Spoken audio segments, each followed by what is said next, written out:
Welcome to Legends and Leaders, where the biggest names and brightest minds in sports share their journeys on and off the field.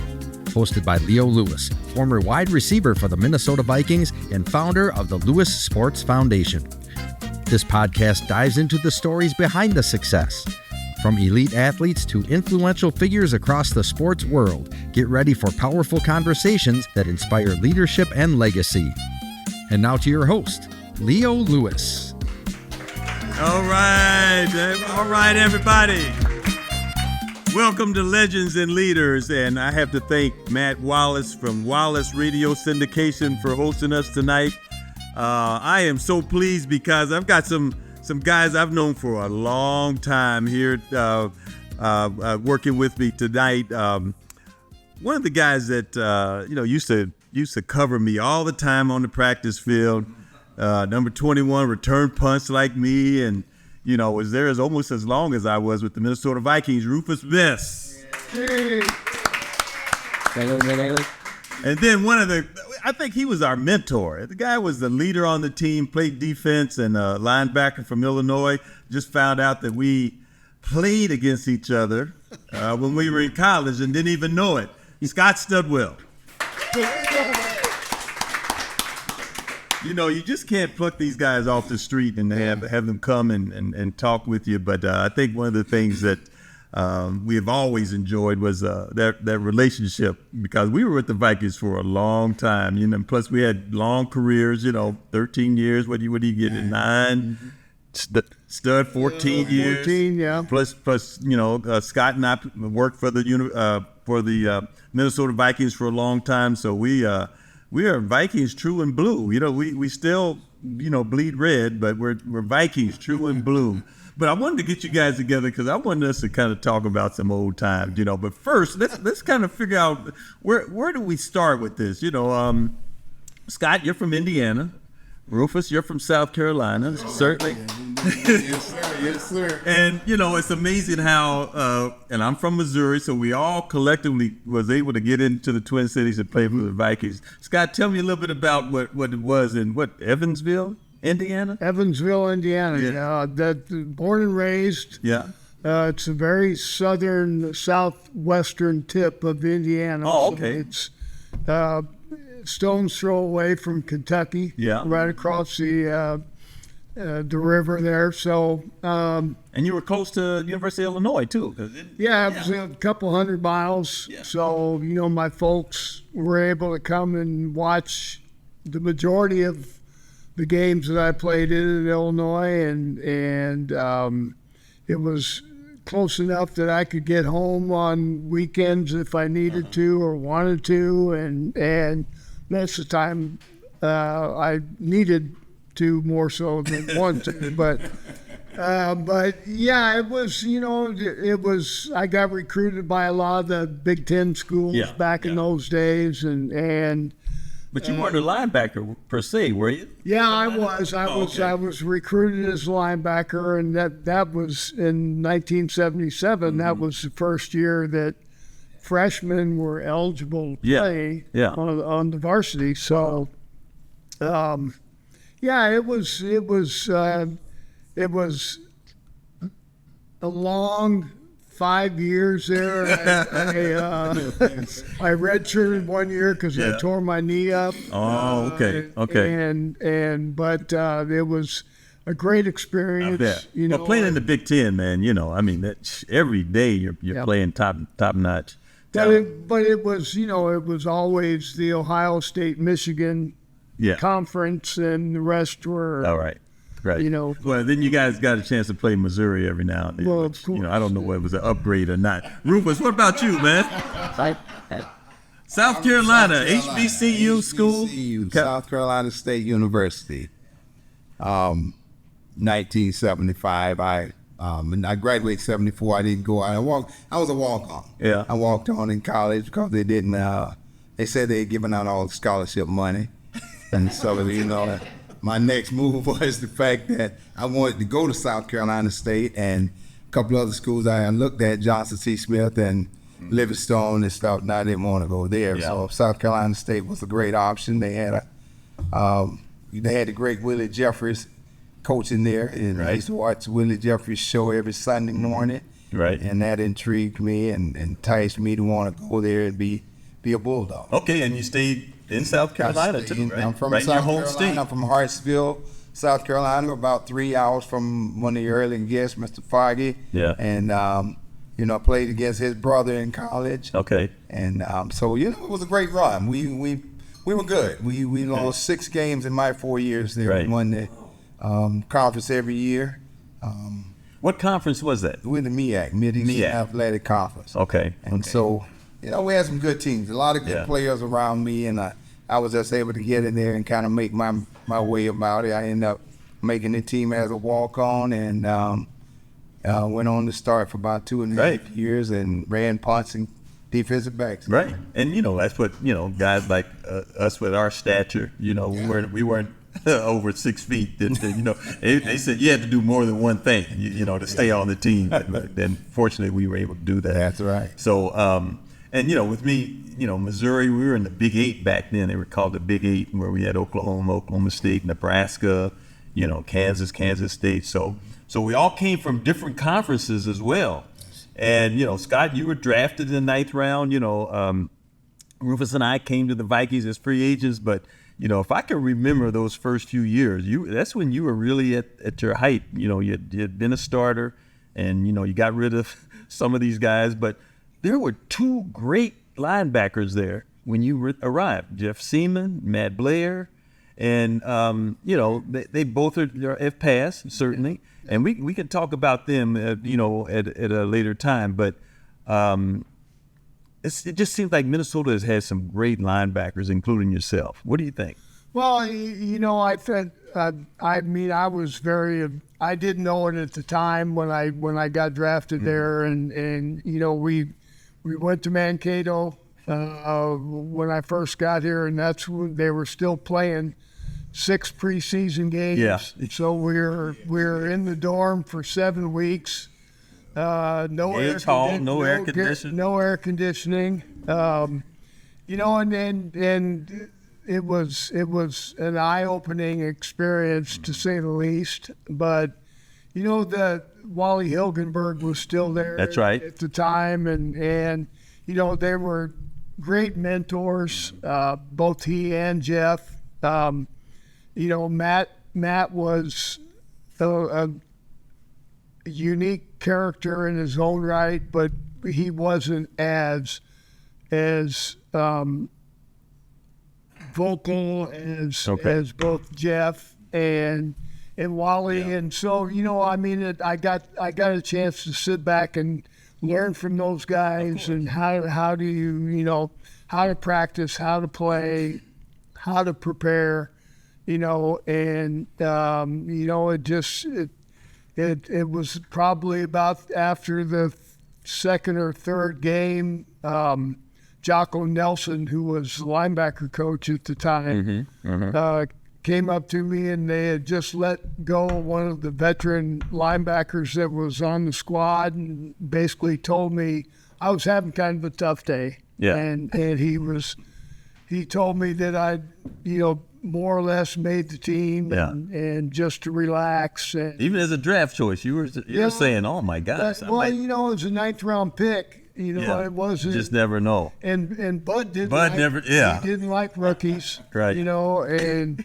And there were actually 5 of us from that class that made the team that year, and the rest was history. Yeah, I know. And so Rufus and I came to Mankato. We call it Mankato because that's where you made it or didn't make it.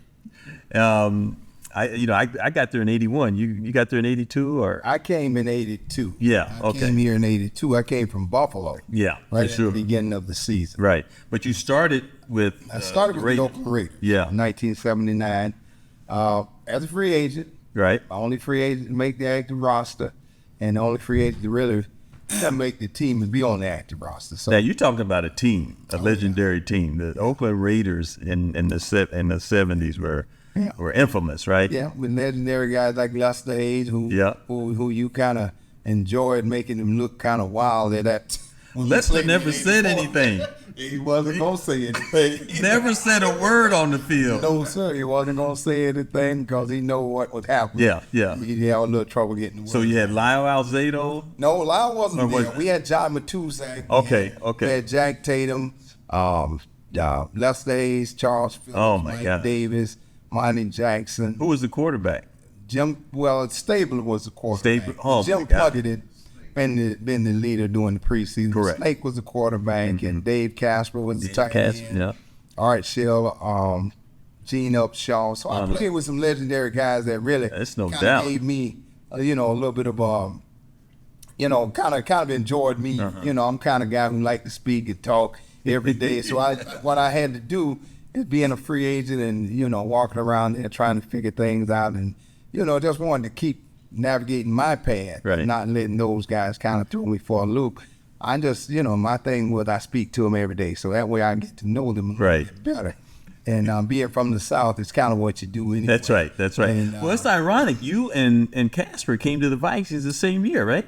Well, Dave came a year, maybe. I thought it was 81 or 82. He Yeah. came 82. I came 82. Yeah, Right. and me and David played together out in Oakland. And never forget when the first day he came in camp, no shoes on, and running out there, running around barefooted, and just catching the ball, and and having a good time, and just the same character he I know. was here. I know. I remember his wife was from here, but get back like Stud was saying about him making the team. Lester kind of told me.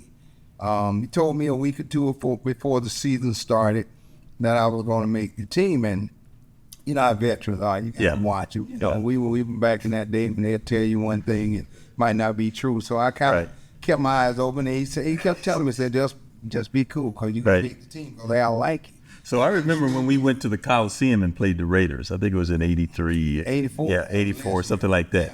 And certainly a reunion for you. Oh, yeah. But that was crazy because I think Lyle Alzado, someone got in a fight with. Yeah, Lyle. He got in a fight with Tim Irwin. Oh, yeah, he was there then. He came And from Denver. right, it came from Denver, and Lester Hayes. Stick him on. He grabbed me and took me all the way to the track on the Coliseum track. Didn't say anything. Didn't say a thing. Then went right back to the huddle. I'm saying, come on, man. With the stick They him threw on. they threw the flag. He didn't care, But they were trying to intimidate me. Oh, yeah, they were trying to intimidate me. But, I got pictures of me and Stud hitting Cliff. And, Cliff always was like mentor to me because he and Lester took me in our matches. Okay. You're talking about Cliff Branch, right? Right. Yeah. And kind of sat us down and told us just like the guys there with Stud, Yeah. how to be a pro. Right. And what you got to be as making it in the NFL. Do you remember that stuff? Going out to the Coliseum? No, I do You not. played so many games, you can't remember everything. Well, 84. That's right. It was 84. Yeah. My God. Lester, like I said, Can you believe how long ago that was? I want to think. Don't want to think about it. That's okay. So now, here we are. We decided to stay in the Twin Cities, and we spent maybe a year or two somewhere else, but one of it was we raised our kids, and we were able to do other things besides play football. Certainly Scott and I went right to the front office, and you went to the front office of Minneapolis Public Schools.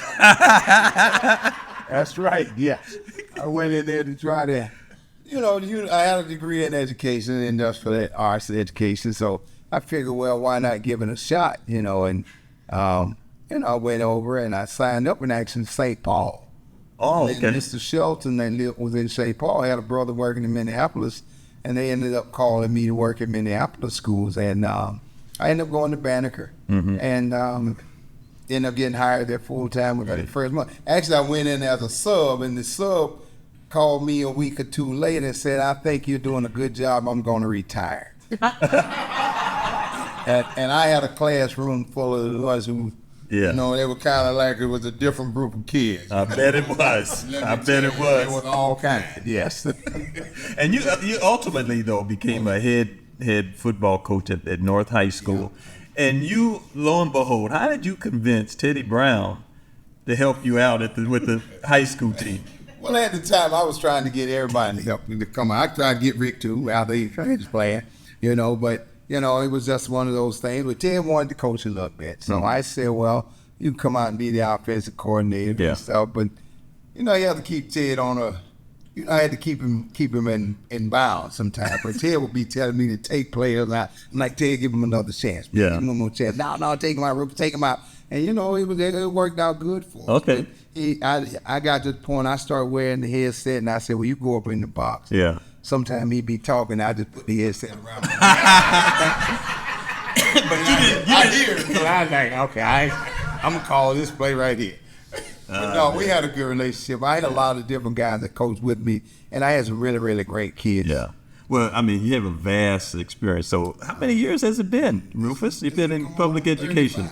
35 years, man. Congratulations. Thanks. I tell them 1 year at a time. Yeah, I hear you. I know I've been told to retire. Well, I'd be like, yeah, I know. You know what? And what a difference this guy's made Of course. in all these young people's lives, and I can't be more proud of you and what you've done with those kids, and it's a privilege for me to call you a friend. well, it's All right. Yeah. For me to Stud have had some great times on the field, and we've had some great collisions on the field. We collided each other. Well, I mean, he was the leader of the defense, man. Man. And we got, we had so many guys that played with us that, and because we were fortunate to play a lot of years, we can't call them out all of the names. But Scott, what are some of the players that you really believe you had a good relationship with besides this man over here?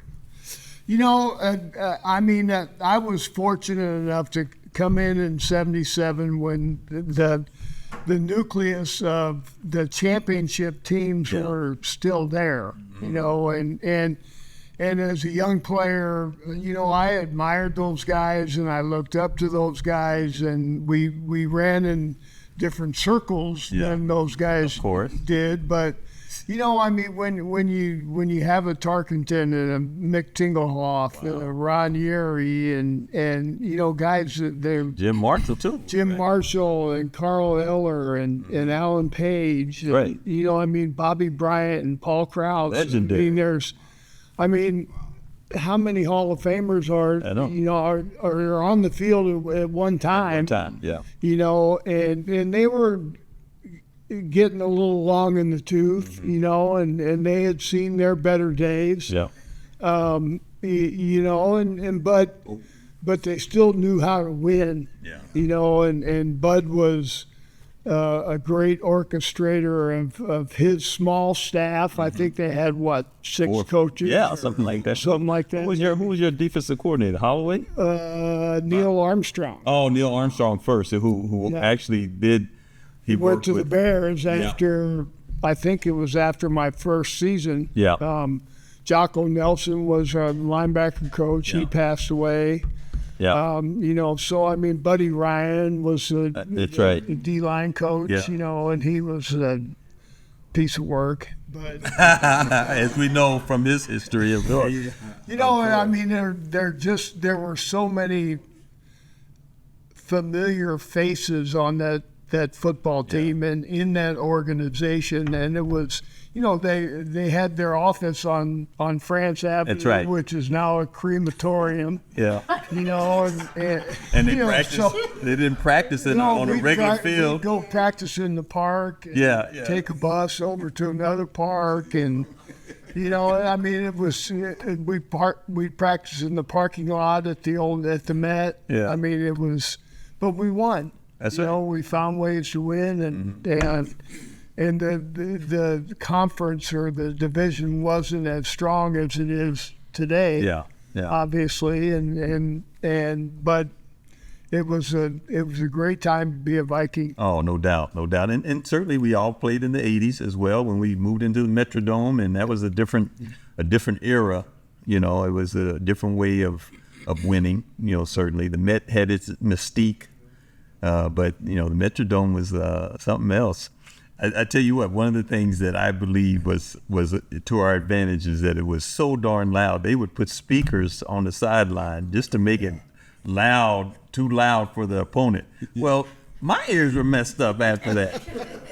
It wasn't just our opponents that were affected, you know. Crazy it was George beating on the drum. Had Crazy George, beating on the drum, and Mascots. cheerleaders were on rollerblades when we played the Bears, and it was fun. So we moving into now being a former player, going right into scouting, and we connect with a past generation of former players who were also our bosses and mentors. You had Jerry Reichow, you had Frank Gilliam, who goes way back into the 50s, playing with my dad and also being coached by Bud in Canada, and those were the two that I felt were really good. And then we had he just passed away. Paul Wiggin, who really kind of brought some sophistication and intelligence to the scouting department, but was a former head coach. Yes. What are your thoughts when you look back at those guys? I think Reichow's still alive, but Wiggin and Gilliam have passed away, but they really left a very good scouting staff system, with them. I think they established a foundation for that organization to be successful for years and years and years. And a lot of times those guys don't get the credit that they deserve. It was Bud's team, and it was Jim Marshall's team, and it was and Jerry and Frank and Conrad Cardano. That's right. And it was just they had some great people behind the scenes. And the game was not as transparent back then, and it was smaller and quieter, but it was still, there was still a dominant factor in that building. Right. Whether it was on the old facility, the new facility, the crematorium. It's been a legacy that I think the Vikings have carried for ever since they came into the league, probably. Yeah, and and it's good that our present owners, the Wilfs, had an opportunity to meet those guys before they passed away, and to understand how this franchise was built. And I think we get some sense that the Wilfs have really cared about the history of the Vikings. I believe you're exactly right, and I think it's very important to them. They know how to make money, but they also really, really want to hoist that trophy. Of course. And that's the driving force behind their ownership group, and until that day comes, which I hope it comes sooner than later, or else we're all going to be gone. But that's what they live for. That's right. That's right. It says a lot about who their purpose. Absolutely. Absolutely. Well, guys, we're going to come back sometime in the year, but we're getting ready to get this Legends Weekend where a lot of former Vikings get together in a couple of weeks, and but I want us to kind of leave with one little story or a scenario in our old man Cato days where we can tell the public. One that comes to mind for me. One that comes to mind for me is the time when Keith Millard and Monty Kiffin. Monty Kiffin was a former coach, and they got together and had a little skit on top of Gage Hall. Okay, where and Coach Jerry Burns was in on this too.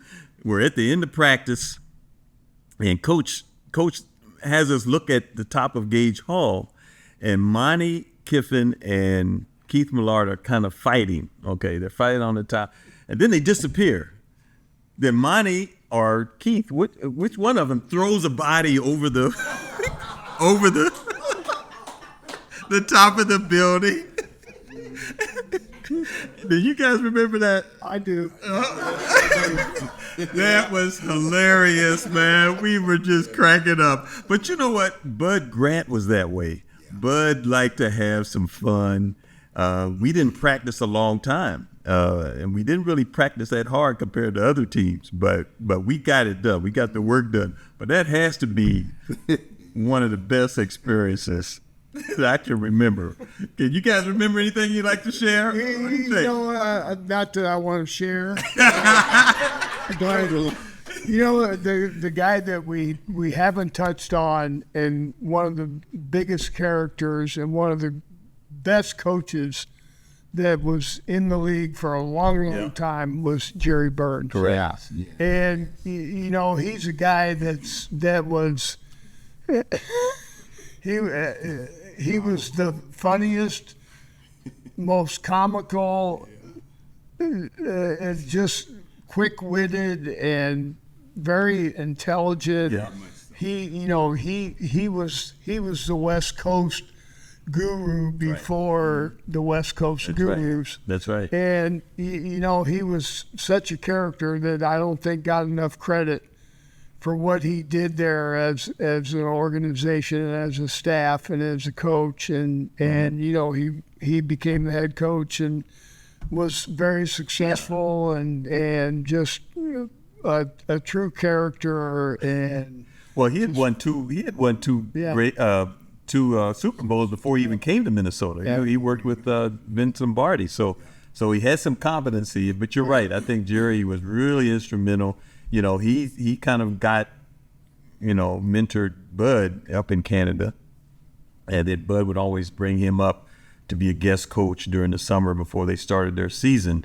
So he and Bud had been closer than I can't believe any other coach or player that we know today. And he was very instrumental. What do you think, Rufus? You got anything that you'd like to share? I'm a well-traveled guy. So 3 teams in 4 years with, Raiders, Bills, and then here. And, coming here and having to play for Coach Grant, who actually told me when he got me here, I've been trying to get you all summer. Okay. And then as soon as I got on waivers, he pulled up me in here. And he, really, really good guy. I had a great relationship with Bud, and then to get to know Burnsy and just have the fun with Burnsy and stuff. And then, with Les, Les was who he was. And, you had to enjoy him for what he was. But again, we played hard for him, and that was it. But the thing is, I just remember once, I know there's a lot of stories because, I remember a lot of the things that we did. But one that I was bring up is the fact that the year we played the Cowboys, and everybody always thinking about that 99-yard run. Right. With Tony Dorsett get in the Metrodome. To get in the Metrodome after we had to play on that Monday night after the dome had collapsed. And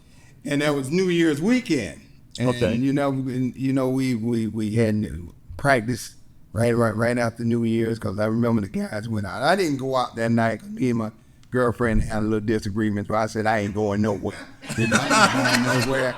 You can go out if you want to go out, but I'm not going. And so I didn't go out. All the other players pretty much went out. Okay. And I never forget when we came into practice, Ted got his stuff on, his uniform halfway on him, and, he got one sock up, one sock down.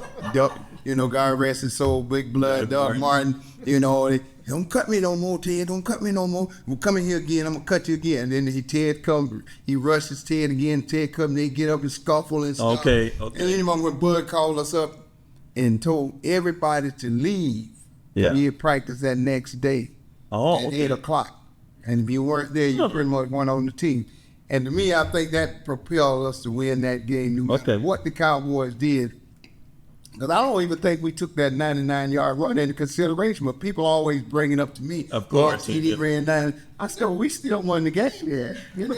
Too much. Right. We still won the game, and I don't even think that fazed us in that game. And you know what, in reflecting back, man, we did a lot of stuff behind the scenes. I mean, we practiced our butts off for those games, And nowadays, Are they barely hitting once a week? No. You know, they don't even have scrimmages once a week hardly. But I appreciated everything that you guys have mentioned. You know, we didn't touch base with a lot of the experiences that we had in Mankato, and you know, we've got a resident Mankato guy here, Obi Kipper, who can tell us and be testament to our experiences. But I really appreciate you coming, man. Thank you so much. And as we continue our lives in our 60s, 70s, it's going to be even more joyous. So I appreciate it, man. Thank you. Thank you, man.